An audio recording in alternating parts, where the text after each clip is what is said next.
मेरी शादी वाले दिन मेरा 14 साल का देवर बहुत खुश था। मैंने हमेशा उसे अपना छोटा भाई समझा था और वह भी मुझे भाभी माँ कहकर पुकारता था। मेरे पति की मृत्यु के कुछ दिन बाद मुझे अकेले सोने में डर लगता था, इसलिए मैं अपने देवर को अपने साथ बिस्तर पर सुलाने लगी। सर्दियों की रातें थीं और एक ही बिस्तर में अपने देवर के साथ सोना मुझे बहुत अजीब सा लगता था। मेरा देवर मुझसे काफी छोटा था, लेकिन 14 साल की उम्र में भी वह 20 साल के जवान लड़के जैसा लगता था। मेरे पति की मृत्यु के बाद मैंने बहुत मुश्किल से गुजारा किया था, लेकिन मैं कब तक इस तरह जीविका चलाती। उस रात मैंने सोचा कि एक बार अपने देवर को आजमा कर देखती हूँ। आधी रात को मैंने उसे हिलाकर देखा। वह गहरी नींद में था, लेकिन जैसे ही मैंने उसे छुआ, मेरी आंखें हैरत से फटी की फटी रह गईं। मेरे पति की मृत्यु को अब भी 2 दिन ही हुए थे। मेरे घर में मेरे सास ससुर और नंदें भी नहीं थीं। मेरे पति का इस दुनिया में अपने छोटे भाई के अलावा और कोई नहीं था। रोहन की उम्र 14 साल थी। वह मुझसे छोटा था। मैंने उसे कभी छोटे भाई से ज्यादा कुछ नहीं समझा। जब मेरी शादी हुई थी, तब वह मेरी शादी के दिन बहुत खुश था। वह कहता था कि उसे नई माँ मिल गई है, लेकिन मेरी माँ मुझे हमेशा समझाती थी, बेटी, तुम्हारा देवर तुम्हारा बेटा नहीं है, इससे दूरी बनाए रखना। थोड़े समय बाद वह बड़ा हो जाएगा, फिर तुम्हें उससे पर्दा करना होगा। इसलिए अभी से उसे आदत डालो कि वह तुम्हारे कमरे में बिना अनुमति ना आए। मैंने कई बार देखा है कि तुम्हारा देवर बिना वजह तुम्हारे कमरे में आता जाता है। बेटी, तुम्हें ऐसा नहीं करना चाहिए। तुम एक शादीशुदा लड़की हो। तुम्हें अपने पति और घर वालों की भी परवाह करनी चाहिए। मैं अपनी माँ की बात सुनती तो मुझे लगता कि वह रोहन के बारे में गलत सोचती हैं, इसलिए मैं उनकी बातों पर नाराज हो जाती थी। लेकिन जब मैं बेसहारा हो गई, मेरे पति इस दुनिया से चले गए, तो मेरी आंखों से आंसू बह रहे थे। मैं सोच भी नहीं सकती थी कि वह मुझे अपने 14 साल के भाई के साथ छोड़कर चले जाएंगे। मेरी जिंदगी मुश्किल में पड़ गई थी। रो रो कर मेरा बुरा हाल था। रात के 12 बजे गए थे। मेरा देवर रोहन अभी तक घर नहीं आया था। शायद वह अपने भाई के रिश्तेदारों के साथ व्यस्त था। मेरा दिल इस बात से संतुष्ट था कि अगर वह घर नहीं आता तो यह अच्छी बात है, क्योंकि अगर वह घर आ जाता तो मुझे असहज महसूस होता। मुझे बार बार अपनी माँ की बातें याद आ रही थीं। तभी इस बड़े घर के दरवाजे पर दस्तक हुई। मेरा दिल उछल कर गले में आ गया। मैंने सोचा, पता नहीं कौन होगा, लेकिन बाहर से रोहन की आवाज आई, भाभी, दरवाजा खोलो, मैं हूं। मैंने डरते डरते दरवाजा खोला। आज ये घर मुझे जंगल जैसा लग रहा था। रोहन मुझे एक छोटा सा भेड़िया लग रहा था। पता नहीं क्यों मैं उसके बारे में इतना बुरा सोचने लगी थी। भाभी, आपने खाना खाया? उसने मासूमियत से पूछा। उसकी नजरें झुकी हुई थीं और उसके हाथ में एक थैली थी। थैली में चावल थे जो होटल से लाए हुए लग रहे थे। उसने एक प्लेट में चावल डाले और मेरे सामने रख दिए। भाभी, मुझे खाना बनाना नहीं आता। मैं आपके लिए बाहर से खाना लाया हूं। आप खा लीजिए, वरना आप भूखी मर जाएंगी। मैं अपने भाई के बाद अपनी माँ को नहीं खोना चाहता। रोहन की आंखों में भी आंसू थे। वह मुझे माँ कह रहा था, लेकिन मेरी माँ की बातें मेरे दिमाग से नहीं निकल रही थीं। भाभी, आपको चिंता करने की जरूरत नहीं है। मैं आपका सहारा बनूंगा। आप इस घर से कभी मत जाना। वह बहुत भावुक बातें कर रहा था, लेकिन मेरे मन में कई आशंकाएं घूम रही थीं। फिर उसने एक अजीब बात कही, भाभी, आप इस कमरे में सो जाइए। दूसरा कमरा तो छत के पास है। मुझे लगता है कि आपको छत वाले कमरे में नहीं रहना चाहिए। अब तो सबको पता है कि हमारे घर में भाई की मृत्यु हो गई है। कोई भी बुरी नीयत से हमारे घर आ सकता है। मैं हैरान थी कि रोहन इतनी छोटी उम्र में ऐसी बातें क्यों कर रहा है।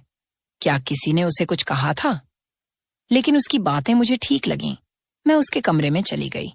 रोहन का कमरा दूसरी तरफ था, जबकि मैं और मेरे पति छत के पास वाले कमरे में रहते थे। मुझे बहुत अजीब लग रहा था। आज पहली बार मैं अपने कमरे के अलावा किसी और के कमरे में आई थी। लेकिन जो कुछ मैंने रोहन के कमरे में देखा, उसने मेरी आंखें फटी की फटी रहने पर मजबूर कर दी। कमरे का दरवाजा बंद करते ही मेरी नजर एक ऐसी चीज पर पड़ी जिसने मेरे होश उड़ा दिए। वैसे तो वह 14 साल का बच्चा ही लगता था, लेकिन मेरी माँ की बात सही थी। रोहन जो कुछ कह रहा था वह एक बड़ा और समझदार आदमी ही कह सकता था। उसके कमरे में मेरा जेवर देखकर मेरा दिल खटक उठा था। मैंने उसे तालों में छुपाकर रखा था, लेकिन यह सब रोहन के हाथ कैसे लग गया, ये बहुत अजीब बात थी। मैंने सोचा कि सुबह होते ही मैं उससे इस बारे में सवाल करूंगी, लेकिन उस वक्त मुझे बहुत नींद आ रही थी। मैंने दरवाजे को अंदर से अच्छी तरह बंद कर लिया और सोने की तैयारी करने लगी। पता नहीं क्यों मुझे बहुत नींद आ रही थी। हालांकि पिछले 2 दिनों से मुझे नींद नहीं आई थी, लेकिन आज मुझे लग रहा था कि जैसे रोहन के लाए चावल खाने से मेरी आंखों पर नींद छा रही थी। मैंने सोचा कहीं चावल में कुछ तो नहीं मिला, लेकिन मुझे सोचने का मौका ही नहीं मिला। जब मेरी आंख खुली तो सुबह के 10 बजे थे। मैं हैरान थी कि मुझे आज इतनी नींद कैसे आ गई। पिछले 2 दिनों से मुझे बिल्कुल नींद नहीं आई थी, लेकिन आज चावल खाने के बाद मेरी आंखें ऐसी बंद हुईं जैसे किसी को शराब पिला दी हो। मैं हैरान थी, ऐसा तो नहीं होना चाहिए था। मेरे मन में बार बार यही ख्याल आ रहा था कि कहीं रोहन के लाए चावल में कुछ मिलाकर तो नहीं दिया गया। लेकिन रोहन ऐसा क्यों करेगा? मैं आंखें मलते हुए बाहर आई तो देखा कि रोहन किचन में चाय बना रहा था। उसे देखकर मुझे बहुत बुरा लग रहा था।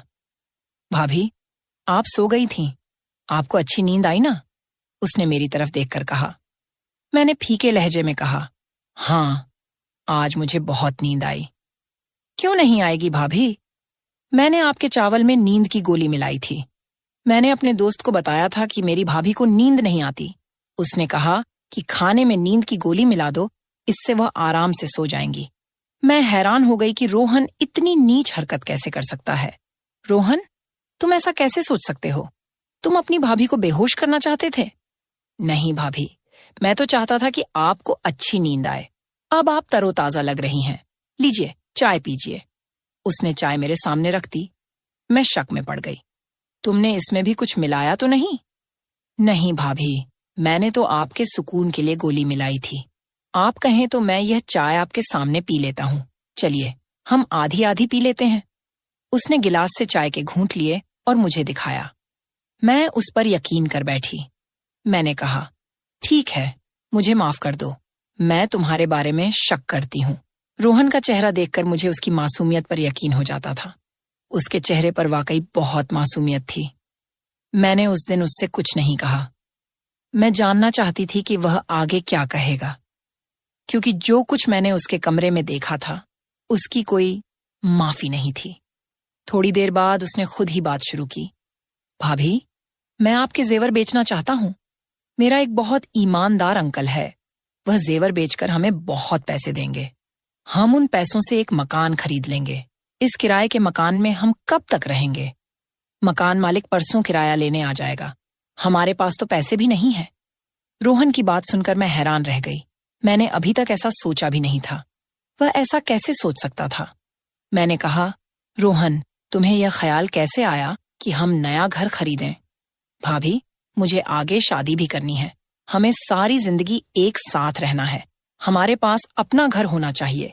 किराए के घर में इंसान सिर्फ जलील होता है। रोहन की बात ठीक थी, इसलिए मैंने जेवर के बारे में कुछ नहीं कहा। लेकिन मुझे डर था कि अगर जेवर बेचकर पैसे नहीं आए तो क्या होगा। मैं एक बेवा औरत थी और मेरा देवर 14 साल का था। ऐसे में कोई भी हमें आसानी से धोखा दे सकता था। मैंने सोचा कि इस बारे में अपने मायके वालों से सलाह लूं। मैंने उनसे कहा कि मैं जेवर बेचकर घर खरीदना चाहती हूं, लेकिन उन्होंने कहा, घर खरीदने की जरूरत नहीं है, तुम अब बेवा हो चुकी हो, तुम्हें हमारे घर आना होगा। मैं उनके घर नहीं जा सकती थी।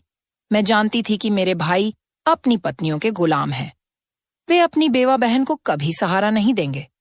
जिंदगी भर उनके सहारे नहीं रहा जा सकता। यह अच्छा मौका था। मैं अपने जेवर बेचकर घर खरीद सकती थी। मेरे पति ने मेरे लिए बहुत सारा जेवर बनवाया था, लेकिन अपने भाइयों की नीयत देखकर मैंने जेवर बेचने का इरादा कर लिया। मैंने रोहन से कहा, तुम चाहो तो जेवर बेच दो। मैं अपने मायके वालों के रवैये से निराश हो चुकी थी। रोहन ने अपने उस अंकल को जेवर दे दिए। 2 दिन बाद उन्होंने हमें एक बहुत अच्छी जगह पर घर की चाबी और कागजात दे दिए। मैं इस पूरे प्रकरण पर हैरान थी। 2 दिन में इतनी जल्दी घर कैसे मिल सकता है? लोगों को घर के लिए इतना काम करना पड़ता है, कागजात, इंतकाल और बहुत कुछ। लेकिन जब रोहन ने कागजात मेरे हाथ में दिए तो मैं हैरान रह गई। वह 14 साल का था, लेकिन उसकी सोच बड़ों जैसी थी। फिर उसने एक अजीब बात कही, भाभी हम घर साफ कर लेंगे, फिर आपसे जरूरी बात करनी है। उसकी आंखों में एक अजीब सी बेचैनी थी, जिसे देखकर मैं समझ नहीं पा रही थी कि वह मुझसे क्या कहना चाहता है। उस वक्त मैं जल्दी में थी। हमने घर में सारा सामान रख दिया था। अब हमें खाने पीने और राशन की चिंता थी। मैंने तो कभी नौकरी भी नहीं की थी। फिर रोहन यह क्यों कह रहा था कि उसे मुझसे जरूरी बात करनी है? मेरे मन में कई सवाल थे, लेकिन मैं चुप रहना चाहती थी। शाम को मैंने सारा सामान अपनी जगह पर रख दिया।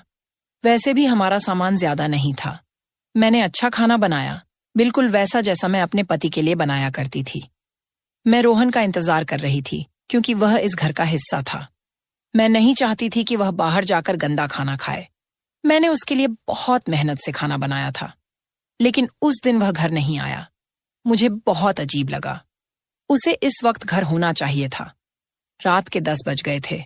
मेरे पति की मृत्यु से पहले वह शाम 5 बजे तक घर आ जाता था और फिर बाहर नहीं निकलता था। मुझे डर लग रहा था। मैं उसका इंतजार करने लगी। रात के 12 बजे उसने दरवाजे पर दस्तक दी। मैंने गुस्से से दरवाजा खोला और उस पर बरस पड़ी। कहाँ चले गए थे रोहन? तुम्हें शर्म नहीं आती? मैं तुम्हारी बेवा भाभी तुम्हारा इंतजार कर रही थी। मैंने तुम्हारे लिए खाना बनाया और तुम हो कि अपने भाई के जाते ही आवारा हो गए। आखिर ऐसी कौन सी बात है जो तुम घर में नहीं कर सकते? तुम्हें बाहर जाना पड़ता है। अपने दोस्त को यहीं बुला लिया करो। भाभी मैं ऐसा नहीं कर सकता। उसने गुस्से से मुझे देखा, जिससे मैं डर गई। लेकिन वह तो एक बच्चा था। मैंने सोचा कि मैं उसे डरा सकती हूँ। मैं यही सोचकर बात कर रही थी कि वह मुझ पर चिल्ला उठा, भाभी बस करो, मुझे अब आपकी कोई बात नहीं सुननी। जो खाना आपने बनाया उसे आप खुद खा लो। यह कहकर वह अपने कमरे की ओर चला गया। उस वक्त वह किसी 40 साल के मर्द की तरह गुस्सा कर रहा था। मुझे बहुत अफसोस हुआ। वह गुस्से में था। जरूर कोई बात थी। मैंने उसके कमरे में जाकर दस्तक दी। उसने दरवाजा खोला और अजीब नजरों से देखकर बोला, भाभी एक बात कहूं, आप मुझसे शादी कर लो, वरना आप काफिर हो जाएंगी। उसकी बात सुनकर मेरी आंखें फटी की फटी रह गईं। तुम ऐसा कैसे सोच सकते हो कि मैं तुमसे शादी करूंगी? तुम्हारा माँ वाला प्यार कहाँ गया? तुम मुझे सुबह शाम माँ कहते थे। अब क्या हो गया? किसने तुम्हारा दिमाग खराब कर दिया? इतनी नीच बात तुमने कैसे सोची और फिर मुंह से कैसे निकाली? मैं गुस्से से आग बबूला हो रही थी। वह बिना किसी शर्म के मेरे सामने हाथ बांधे खड़ा था और मुझे टकटकी भरी नजरों से देख रहा था। मुझे उसकी नजरों से डर लगने लगा।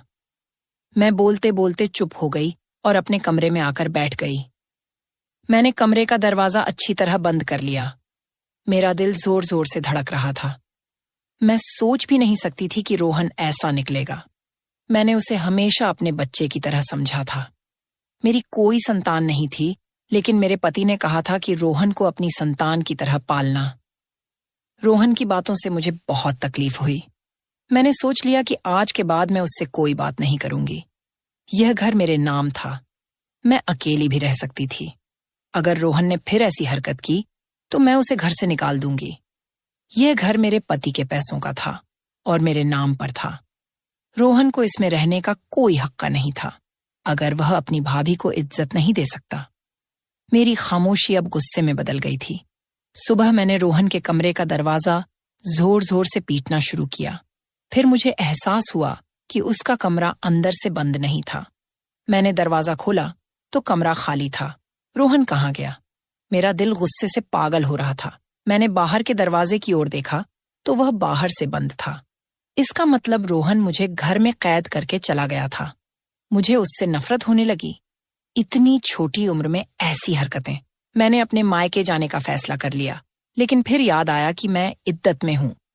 बार बार घर से निकलना ठीक नहीं। मैं बेबस होकर बैठ गई। मेरे पति की मृत्यु को 1 महीना हो चुका था। इस 1 महीने में रोहन कितना बदल गया था। मैं सोच रही थी कि अगर भगवान ने मुझे संतान दी होती तो मैं रोहन के सहारे न होती। मैं अपनी संतान के सहारे जी लेती। लेकिन अब मैं उसे क्या कहूं? मेरा तो उससे कोई रिश्ता भी नहीं था। जिस शख्स की वजह से रिश्ता था वह इस दुनिया से चला गया। मैंने सोच लिया कि रोहन आएगा तो मैं उससे साफ साफ कहूंगी कि वह इस घर में नहीं रह सकता। शाम को, अब भी रात शुरू भी नहीं हुई थी, कि मेरे घर के दरवाजे पर जोर जोर से दस्तक होने लगी। मैंने सोचा कि शायद रोहन होगा, लेकिन जब मैंने दरवाजा खोला तो सामने 3-4 आदमी खड़े थे। वे गुस्से में लग रहे थे। उनके चेहरों पर दाढ़ियां थीं, जैसे वे धर्म के ठेकेदार हों। उन्होंने कहा, बीबी, तुम यहाँ अकेले रहती हो? मैंने कहा, हाँ, मैं अकेली रहती हूँ।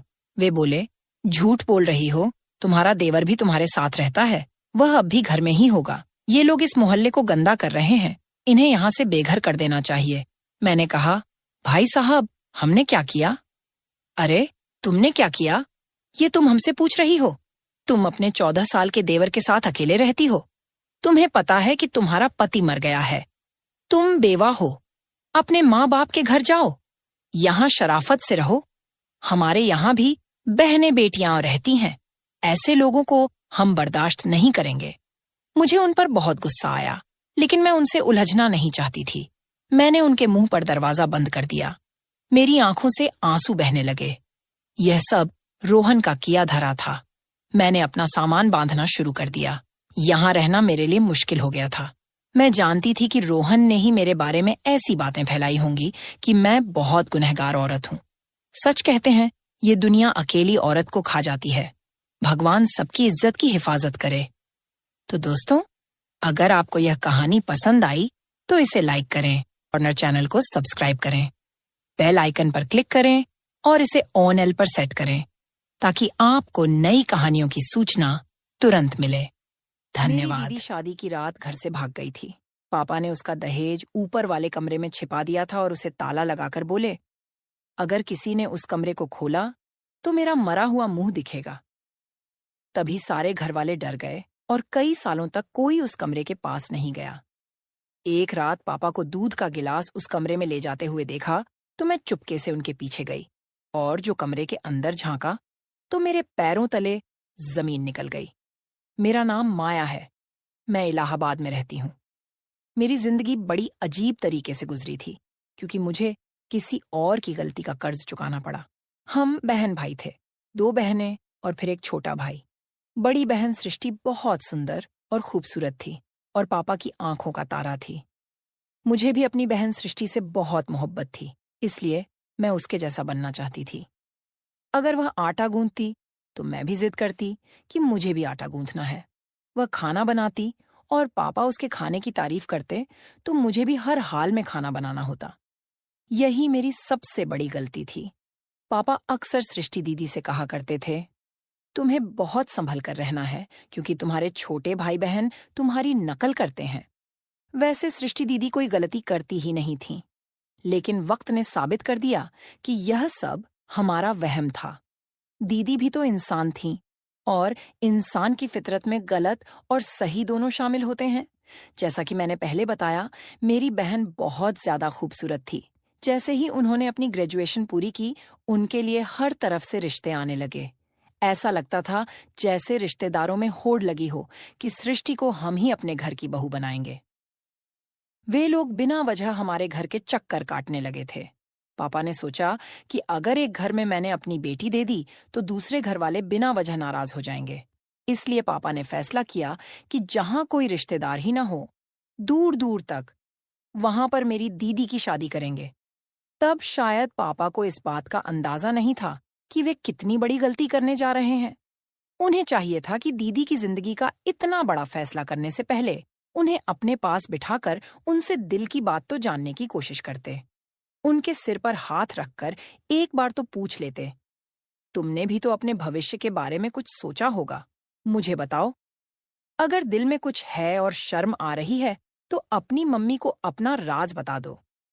लेकिन पापा ने इस मामले में घर के किसी भी सदस्य की मर्जी जानने की रत्ती भर कोशिश नहीं की। उन्होंने बाहर से ही बाहर किसी से बातचीत करके दीदी का रिश्ता तय कर दिया था। बात मर्दों के बीच में थी और शादी का रिश्ता पक्का हो गया था। एक दिन पापा ने मम्मी से आकर कहा, मैंने सृष्टि का रिश्ता पक्का कर दिया है। वे बहुत अच्छे लोग हैं, खाते पीते अमीर घर के हैं, हमारी बच्ची को खुश रखेंगे। मम्मी बिल्कुल चुप हो गई थीं। सिर्फ मम्मी पर ही नहीं, हम पर भी जैसे बिजली गिरी थी। हम तीनों बहन भाई एक कमरे में बैठे थे और एक दूसरे की तरफ सवाल भरी नजरों से देख रहे थे कि यह क्या हुआ और कैसे हुआ। यह कैसे हो सकता है? दीदी बिल्कुल सोच में पड़ गई थीं। अगले दिन मम्मी हम बहनों के कमरे में आईं और बोलीं, सृष्टि, अच्छे से तैयार हो जाना, आज लड़के वाले तुम्हें देखने आएंगे। सृष्टि दीदी शिकायत करने लगी, मम्मी, मुझे पापा से इस तरह के फैसले की हरगिज उम्मीद नहीं थी। मम्मी चौंक गईं। उन्होंने सृष्टि का हाथ पकड़ लिया और बोली, मेरी बच्ची, बताओ, अगर तुम्हें कोई और पसंद है या किसी ने तुमसे शादी का वादा किया है तो मैं तुम्हें यकीन दिलाती हूँ, अगर तुम्हारी पसंद अच्छी हुई तो मैं तुम्हारी शादी उसी जगह करवाऊंगी। सृष्टि दीदी ने ना में सिर हिलाया और बोली, नहीं, मैं ऐसी बात नहीं कर रही हूँ, मगर फिर भी मेरे दिल को अजीब सी घबराहट हो रही है। ऐसा लगता है कि यह शादी शायद मेरे लिए खुशियां लेकर नहीं आएगी, बल्कि मेरा मुकद्दर बर्बाद कर देगी। मम्मी तो दीदी की बात सुनकर तड़प उठी। मम्मी बोली, ऐसी बातें करने से पहले यह भी नहीं सोचा कि माँ के दिल पर क्या गुजरेगी। लड़के वाले दीदी को देखने आए थे। उनमें एक बुजुर्ग औरत और एक जवान लड़की थी। उन्होंने बताया कि उनकी माँ को मांस में दर्द है, इसलिए दीदी और बहन आई हैं। मम्मी मुझे, माया को भी अपने साथ ले गई थी। लड़के की बहन ने दीदी को बहुत प्यार किया था। वह लड़की भी अच्छी लगती थी। उसने तो अभी से मुझे भाभी कहना शुरू कर दिया था। फिर जाते हुए लड़के की दादी ने मेरे हाथ में पैसे रख दिए। सच कहूं तो मेरे दिल को बड़ी तसल्ली सी मिली थी। मैंने दीदी से पूछा, सृष्टि, तुम्हारी क्या राय है? दीदी जैसे शर्म से लाल हो रही थीं। उनके गाल बिल्कुल लाल हो गए थे। दीदी बोली, मम्मी, मुझे इस रिश्ते से कोई ऐतराज नहीं है। फिर तो जैसे हमारे घर में खुशियों का माहौल हो गया था। कोई नहीं जानता था कि ये खुशियां बहुत जल्द गम में बदलने वाली थीं। सब कुछ बहुत अच्छे तरीके से चल रहा था। कुछ भी गड़बड़ तो नहीं थी। दीदी भी खुशी खुशी हर चीज में हिस्सा ले रही थीं। वे अपने हर चीज के जोड़े बैग में रख रही थीं। अपने जूते भी उन्होंने अपनी पसंद के लिए थे। सिर्फ इतना ही नहीं, बल्कि बारात के लिए अपनी मर्जी का पार्लर भी खुद ही बुक किया था। सब कुछ अच्छा भला चल रहा था। किसी के दिमाग में यह गम भी नहीं था कि दीदी अपने दिल में क्या छिपाए बैठी हैं। घर वाले सब बहुत खुश थे। मैंने तो हफ्ते पहले ही ढोलकी का इंतजाम कर लिया था। मम्मी ने मुझे मना भी किया था कि लड़कियों की शादी में इतने दिन पहले ढोलकी नहीं बजाई जाती, मगर मैं कहाँ मानने वाली थी। हम लोगों ने ढोलकी बहुत बजाई और दीदी बहुत एंजॉय करती थीं, बल्कि अपनी फरमाइश पर अपनी मर्जी से गाने भी गाया करती थीं। मुझे तो ऐसा लगता था कि अगर मम्मी वहां होती तो खुद भी हमारे साथ बैठकर गाने लगतीं। खैर, वक्त गुजर गया और दीदी की बारात का दिन आ गया। दीदी बहुत महंगे पार्लर से तैयार होकर आई थीं। उन्होंने अपना पसंदीदा लहंगा पहना हुआ था। थोड़ी देर बाद बारात भी आ गई थी। मैंने दूल्हे को देखा तो मेरा मुंह खुला का खुला रह गया। दूल्हा बहुत ही खूबसूरत और हैंडसम था। मैंने सोचा कि जाकर दीदी को बताऊं कि आपकी किस्मत तो बहुत शहजादी है। जैसे ही मैं भागकर अपने कमरे में गई तो वहां दीदी नहीं थी। मैं हैरान थी कि अभी तो मैं दीदी को यहीं छोड़कर गई थी, अब वे कहाँ चली गईं? मैंने उनकी तलाश में मम्मी के कमरे में देखा तो वह भी खाली पड़ा था। मेरी फिक्र बहुत बढ़ गई थी। मैं जल्दी से बाहर आई और मम्मी को ढूंढने लगी। मम्मी मेहमानों की खातिरदारी में लगी थीं।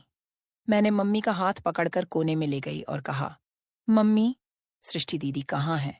मम्मी बोली, अपने कमरे में होंगी। मैंने कहा, वह कमरे में भी नहीं है। मम्मी ने मेरा हाथ झटक दिया और बोली, यहीं कहीं होंगी, पीछे हटो, मुझे मेहमानों से मिलने दो। वे इस अंदाज में बात कर रही थीं जैसे उन्हें किसी गलत चीज का अंदेशा हो। तब मैंने मम्मी का हाथ पकड़कर झकझोर दिया और बोली, मम्मी, मुझे बहुत घबराहट हो रही है। मम्मी भी चौंक गई थीं। मम्मी बोली, तुम्हारी घबराहट तो मैं दूर करूंगी। मम्मी मेरे साथ आईं। हम दीदी को एक कमरे से दूसरे कमरे में और दूसरे से तीसरे कमरे में ढूंढते रहे, मगर वे न मिली। मम्मी के चेहरे का रंग उड़ गया। इतने में जयमाला के लिए शोर होने लगा था। पापा कमरे में आए और उनकी आंखें सुर्ख हो रही थीं। शायद उन्हें अपनी बेटी की विदाई का गम हो रहा था। इतने में उनकी लाडली ने उनकी इज्जत को तार तार कर दिया। पापा बोले, जल्दी से माया बिटिया को लेकर चलो, वहां जयमाला का टाइम हो रहा है। मम्मी रोते हुए बोली, रमेश, सृष्टि नहीं मिल रही है। पापा बड़ी हैरत से मम्मी की तरफ देखने लगे और बोले, क्या मतलब कि सृष्टि नहीं मिल रही है? यहीं कहीं होगी। मम्मी रोते हुए बोली, मैंने घर छान मारा है। मम्मी तो दिल पर हाथ रखकर खड़े खड़े रोने लगी। अब मेरी इज्जत तो खाक में मिल जाएगी। अब कोई मुझे इस रुसवाई से बचा नहीं सकता। तुम ही बताओ, अब मैं क्या करूं? लोगों का सामना कैसे करूं? कैसे जाकर बारातियों से कहूं कि बारात वापस ले जाओ, क्योंकि मेरी बेटी ने मेरी इज्जत डुबो दी है? मम्मी भी रो रही थीं। बोली, रमेश, आप बिस्तर पर जाकर लेट जाओ। मैं कोई ना कोई बहाना बनाती हूं कि मेरे पति की तबीयत खराब हो गई है। ऐसे में अपनी बेटी को विदा नहीं कर सकती। पापा बोले, कमला, तुम में इतना हौसला है? मम्मी ने अपने आंसू पोंछे और बोली, आपकी इज्जत बचाने के लिए कुछ भी कर सकती हूं। तब पापा चिल्लाए, काश तुमने लड़कियों को भी अच्छी शिक्षा दी होती। मम्मी ने सबके सामने जाकर कह दिया था कि मेरे पति को दिल का दौरा पड़ा है। ऐसे में हम अपनी बेटी को विदा नहीं कर सकते। आप लोग बड़ी मेहरबानी करेंगे अगर आज बारात वापस ले जाई और फिर किसी दिन अपनी अमानत को फेरों के बाद सादगी से घर ले जाए। हर तरफ बातें होने लगी थीं। मम्मी ने तो खुद को कमरे में बंद कर लिया था। हमारे पास कोई जवाब नहीं था, इसलिए हम सब एक ही कमरे में दुखी बैठे थे। हमने कभी सोचा भी नहीं था कि सृष्टि दीदी के हाथों ऐसी रुसवाई सहनी पड़ेगी। मम्मी बोली, रमेश, इस तरह आपकी तबीयत खराब हो जाएगी। बच्चे तुम्हारी मदद करेंगे। पापा बोले, तुम तो बात ही मत करो कमला। तुम्हें मेरी इतनी फिक्र होती तो अपनी बेटियों को लगाम डालकर रखती। मम्मी बेचारी बहुत शर्मिंदा हो रही थी। पापा ने सारा सामान छत वाले कमरे में फेंक दिया और उसको ताला लगा दिया। बोले, आज के बाद अगर कोई उधर जाएगा तो मेरा मरा हुआ मुंह देखेगा। उसके बाद हमारे घर में एक अजीब सी सूरत हाल थी। हर बार एक दूसरे से नजर चुराने पर मजबूर थे। पापा भी हम सबसे चुपचाप रहते थे। जब वे नीचे आते तो बहुत थके थके से लगते थे। उनकी आंखें सुर्ख होती थीं। मम्मी कहती थीं कि तुम्हारे पापा हम सबसे छुपकर छत पर जाकर रोते हैं। हमें तो लगता था कि दीदी की शादी का किस्सा खत्म हो गया। मगर 1 महीने बाद हमें लड़के वालों की तरफ से फोन आया। अर्जुन की दादी बोली, इतना महीना हमने आपसे बातचीत नहीं की क्योंकि हम आपसे नाराज थे। आपने बारात वापस कर दी थी, मगर अब ठंडे दिमाग से सोचा तो आपकी भी कोई मजबूरी रही होगी। यह भी हो सकता है कि आपकी बेटी ने इनकार कर दिया हो और आपने अपनी इज्जत बचाने के लिए रमेश की बीमारी का बहाना बनाया हो। अगर ऐसी कोई बात है तो हमें उस पर भी कोई ऐतराज नहीं है। अगर आप अच्छा समझें तो रमेश से राय करके हमें अपनी छोटी बेटी का रिश्ता दे दें, क्योंकि हमने बहुत घरों में रिश्ता ढूंढा पर आपके बच्चों जैसी बात नहीं थी। हमें हर जगह मिलावट ही मिली। आपका घराना हमें अच्छा लगा है, इसलिए हम चाहते हैं कि किसी न किसी तरह हमारी रिश्तेदारी आपसे हो जाए। मम्मी बोली, ठीक है, मैं रमेश से राय मशवरा करके बताऊंगी। मम्मी ने अपना फोन बंद कर दिया और मुझसे बोली, माया, तुम कहो तो रिश्ता मंजूर है। मैंने अपने कंधे झटक दिए और कहा, दीदी के जाने के बाद पापा ने जिस तरह मेरा जीना हराम कर रखा है, मुझे नफरत भरी निगाहों से देखते हैं। मैं चाहती हूं कि दिन से रात न हो और मैं यहां से चली जाऊं और दोबारा यहां वापस न लौटूं। मम्मी मेरे गले में हाथ डालकर रोने लगी। बोली, बेटी, हमारे नसीब ऐसे ही हैं, किसी की सजा हमें मिलती है। तुम्हारी माँ के साथ भी ऐसा ही हुआ था और तुम्हारे साथ भी ऐसा हो रहा है। मैं चाहती हूं कि तुम्हारी तकदीर बदल जाए, मगर मैं क्या करूं? मैं तो खुद मजबूर हूं। हमारे हाथ बंधे हुए हैं। मम्मी इस कदर टूटी हुई थीं कि मुझे ही उनकी हिम्मत बनना पड़ा। मैंने मम्मी से कहा, मम्मी, आप नाराज मत हो, सब भगवान पर छोड़ दो, वह अच्छा करेगा। मैं उठकर अपने कमरे में चली गई थी क्योंकि पापा के घर वापस आने का वक्त हो गया था। आज मेरा दिल अजीब सा धड़क रहा था क्योंकि आज मेरी किस्मत का फैसला हुआ था। जैसे ही घर का दरवाजा खुला, मैं अपने कमरे की खिड़की में आकर बैठ गई। पापा घर आए। पापा ने पहले इधर उधर देखा और आंगन को खाली पाकर वे दबे पांव किचन में चले गए। मुझे उनके अंदाज पर हैरत हुई। फिर थोड़ी देर बाद जब किचन से वापस आए तो मुझे उनके हाथ में दूध का गिलास नजर आया। पहले इधर उधर देखते रहे, जैसे कोई बहुत समझदारी से काम कर रहे हों। वे किचन में गए, एक गिलास दूध लिया और फिर धीरे से सीढ़ियां चढ़ने लगे और छत पर चले गए। मैं बिल्कुल हक्का बक्का बैठी रह गई। ये सब जो अभी मेरी नजरों से देखा, यह क्या था? यह बिल्कुल आम सी बात थी, मगर पापा के खुफिया अंदाज ने उसे खास बना दिया था। मुझे फिर उस बात की भी फिक्र हुई कि मम्मी पापा के आने के बाद कमरे से बाहर क्यों नहीं निकली थीं, क्योंकि जब पापा काम से वापस आया करते थे तो मम्मी सब कुछ छोड़कर उनके पास चली जाया करती थीं। उन्हें खाना देती और फिर ताज़ी रोटियां बनाकर देती थीं। मैं दबे कदमों से मम्मी के कमरे में गई तो पता चला कि वे तो सो रही थीं। खैर, पापा आधे घंटे बाद छत से उतर आए। उनके हालात अजीब से हो रहे थे। मैं यह सब अपने कमरे की खिड़की से देख रही थी। मम्मी ने पापा को बताया कि आज उन्हें लड़के वालों का फोन आया था और वे अब हमारी छोटी बेटी का हाथ मांग रहे हैं। मम्मी बोली, वे कह रहे थे कि अगर आप हमें अपनी बड़ी बेटी का रिश्ता नहीं दे सकते तो हमें अपनी छोटी बेटी का रिश्ता दे दें। पापा ने खाना उठाकर फेंक दिया और गुस्से से दहाड़ मारकर बोले, उनसे कहना था कि मेरी बेटी के नसीब में अभी इतने बुरे दिन नहीं आए हैं कि तुम जैसे बेगैरत लोगों को रिश्ता दे दूं। जहां मैं चौंकी वहां मम्मी भी डर गईं। मम्मी बोली, रमेश, आपकी इस बात का क्या मतलब है? क्या वे लोग अच्छे नहीं थे? पापा ने ना में सिर हिलाया और बोले, आज के बाद उनका फोन आए भी तुम मत उठाना। तब मम्मी बड़े गुस्से से बोली, आपको तो अपनी अक्ल पर बड़ा यकीन था। आप तो कहते थे कि औरतों की अक्ल कम होती है। आपसे इतनी बड़ी भूल कैसे हो गई? अभी आपने सृष्टि का रिश्ता ऐसे लोगों में दे दिया जो बुरे थे। पापा इधर उधर दरवाजा धकेलते हुए, मारते हुए बाहर निकल गए। मम्मी फूट फूट कर रोने लगी। बोली, माया, तुमने मेरी जिंदगी खराब कर दी। तुम्हें मैं क्या बोलूं? जितने दिन घर में होते मैं अपने कमरे से बाहर नहीं निकलती थी। मम्मी हर वक्त सृष्टि के गम में डूबी रहती थीं। भाई अर्जुन स्कूल से ट्यूशन, फिर क्रिकेट खेलने चला जाता था। वह रात को ही घर लौटता था।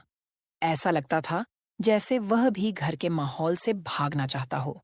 अब अक्सर मैंने पापा को छत पर दूध ले जाते देखा था।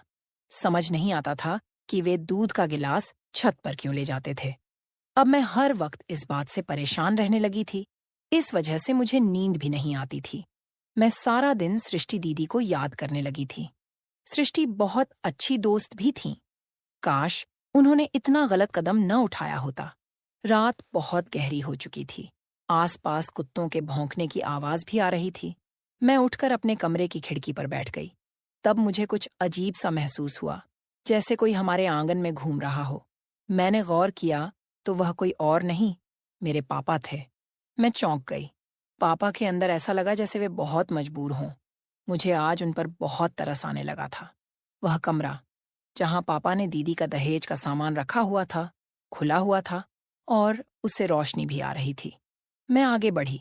दरवाजा खुला था, इसलिए मैं चुपके से अंदर का मंजर देखने लगी। अंदर तो सृष्टि दीदी बैठी हुई थी। मैं यह देखकर थर थर कांपने लगी। पापा दीदी को निवाला बनाकर खिला रहे थे। दोनों चुप थे, मगर उनकी आंखों में आंसू बह रहे थे। यह सब क्या हो रहा था, मेरे समझ से बाहर था। फिर बड़ी हिम्मत करके पापा बोले, तुम मेरी बेटी नहीं हो। सृष्टि दीदी बिल्कुल पापा पर चिल्ला पड़ी। इसलिए पापा, आप मेरे साथ ऐसा कर रहे हैं कि मैं आपकी औलाद नहीं हूं? क्या आप यह घिनौनी हरकत माया के साथ कर सकते थे? पापा जल्दी से बोले, सृष्टि, मैं तुमसे बहुत प्यार करता हूं, मगर तुम जानती हो कि मैं यह सब कभी माया के साथ नहीं कर सकता था। सृष्टि दीदी रोने लगी। बोली, मुझे वजह जाननी है। आपने मुझे इस कमरे में बंद क्यों कर रखा है? पापा बोले, सुनो, आज मेरे पास बहुत वक्त है। मैं तुम्हें सब कुछ बताता हूं। तुम तो सारा दिन वैसे भी बेहोश हो जाती हो, मगर माया की वजह से मैं कभी ज्यादा देर छत पर नहीं रह सकता था, क्योंकि मुझे डर था कि कहीं वह मुझ पर शक न कर ले। रात के इस वक्त सब सो रहे हैं, इसलिए आज मैं तुम्हें सब कुछ बताता हूं। सृष्टि, हम 2 भाई बहन थे। एक मैं और एक मेरी बड़ी बहन, जो मुझसे 7 बरस बड़ी थी। उनकी शादी पहले हुई थी। दीदी की शादी के बाद हमारे घर में बहुत खामोशी सी छा गई थी। इसलिए तय किया कि मेरी शादी जल्दी करेंगे। उन्होंने मेरे लिए कमला को पसंद कर लिया और हमारा रिश्ता तय हो गया। लेकिन दोनों की शादी में हम पर कयामत टूट पड़ी थी, क्योंकि दीदी विधवा होकर घर आ गई थी। दीदी तन्हा नहीं थी, उनकी गोद में 4-5 महीने की बच्ची थी। उन्हें न अपनी खबर थी न बच्ची की। मेरी माँ भी बूढ़ी हो चुकी थी, इसलिए वे भी उस बच्ची को संभाल नहीं सकती थीं। कमला ने तुम्हें हाथों हाथ लिया और तुम पर इतना प्यार निछावर किया कि मैं भूल ही गया था कि तुम मेरी बेटी हो या भांजी। तुम जब बोलने लगी तो कमला को मम्मी कहती थी और अपनी सगी माँ को बुआ कहती थी। हालात कुछ संभले तो तुम्हारी मम्मी का रिश्ता ढूंढने लगे थे। दीदी ने एक लड़के का नाम खुद ही ले लिया। मेरी शादी उससे करवा दो। पापा यानी मैं उस लड़के की छानबीन करने की ड्यूटी लगाई गई थी। पता किया तो वह लड़का फ्रॉड निकला। मगर जब मुझे यह ख्याल आया कि तुम भी कहीं अपनी मम्मी के नक्शेकदम पर न चल पड़ो तो मेरा जीना हराम हो जाएगा, इसलिए मैंने जल्दी जल्दी तुम्हारा रिश्ता ढूंढा और तुम्हारी शादी तय कर दी। जब लड़के की माँ कोमा में थी, लेकिन दादी और बहन तो मौजूद थी ना, तो मैंने सोचा चलो कोई बात नहीं, ये शादी जल्दी हो जाएगी। पता है फिर क्या हुआ? जिस दिन तुम्हारी बारात आई, लड़के की माँ ठीक होकर बारात में आ गई थी। और तुम जानती हो कि वह कौन थी? लड़के की माँ मेरी दीदी और तुम्हारी असली माँ थी। यानी वह लड़का असल में तुम्हारा भाई था। मैं यह सब देखकर बहुत परेशान हो गया, इसलिए तुमसे कहा कि छत पर जो मेरी बात सुनो। और फिर मैंने तुम्हें छत वाले कमरे में बंद कर दिया। मैंने सोचा था कि सुबह तक कमला को सारी सच्चाई बता दूंगा। फिर ख्याल आया कि मैंने तुम्हारी माँ की शादी नहीं होने दी थी और वह घर छोड़कर भाग गई थी। अब तुम्हारी शादी भी नहीं हो सकती थी। मुझे डर था कि कहीं तुम भी अपनी माँ की तरह घर से भाग गईं, तो इसलिए मैंने तुम्हें यहां बंद रखा। ये मत समझना कि अपनी बहन की बेटी को कैद करके मैंने अपनी औलाद से प्यार किया है। जिस दिन से तुम्हें मैंने कैद कर रखा है, माया से भी मैंने बात करना छोड़ दिया है। उस पर भी मैं बहुत सख्ती से पेश आता हूं। सृष्टि दीदी जैसे एकदम से होश में आ गई थीं। बोली, अगर अब मैं घर से भाग जाती तो आपकी इज्जत खाक में मिल जाती, मगर आपने मुझे यहां बंद करके भी अपनी इज्जत को खाक में मिला दिया है। लोग तो यही बातें करते होंगे कि सृष्टि घर से भाग गई, तभी तो बारात वापस लौट गई। वे दोनों बातें कर ही रहे थे कि मंदिर में आरती की घंटी बजने लगी थी। पापा बोले, सृष्टि बेटा, मुझे माफ कर देना, अब मैं जा रहा हूं। हो सकता है कि किसी की आंख खुल जाए। मैं जल्दी से आगे बढ़ी और बोली, अब मैं और जुल्म अपनी दीदी पर होने नहीं दूंगी। उनकी मम्मी ने जो गलती की, उसकी सजा अपनी दीदी को नहीं मिलने दूंगी। भगवान सबको उनकी गलती की सजा देते हैं, तो आप उसको खुद से सजा क्यों दे रहे हैं? आपने ये सब क्यों किया दीदी के साथ? पापा मेरी बातें सुनकर बिल्कुल बौखला गए थे, इसलिए वे जल्दी से नीचे चले गए। मैंने दीदी का हाथ पकड़कर नीचे ले आई थी। पापा उस वक्त बहुत शर्मिंदा हुए थे। सुबह से निकले, रात भर आए। फिर हम सब भाई बहनों ने पापा पर अपनी अदालत लगा दी थी। मम्मी जज थीं। पापा रो रो कर सबसे माफी मांग रहे थे। दीदी ने ही पापा को माफ करने में सबसे पहल की थी। फिर हम सब ने भी पापा को माफ कर दिया था। सब कुछ ठीक हो गया था। पापा ने दीदी को इजाजत दे दी थी कि वे अपनी माँ से मिलने लगें। उनकी बहुत जल्दी एक बहुत अच्छी जगह शादी होने वाली है। हमें उम्मीद है कि मुश्किल वक्त कट गया है। आगे खुशियां ही खुशियां हैं। यह एक मोटिवेशनल कहानी है, लेकिन आप लोग ऐसा बिल्कुल न करें। घर छोड़कर बिल्कुल न भागें। आप अपने दिल की बात अपने माँ बाप को जरूर बताएं। हो सकता है आपके माँ बाप आपकी बात से सहमत हों। माँ बाप अपनी औलाद का हमेशा भला चाहते हैं।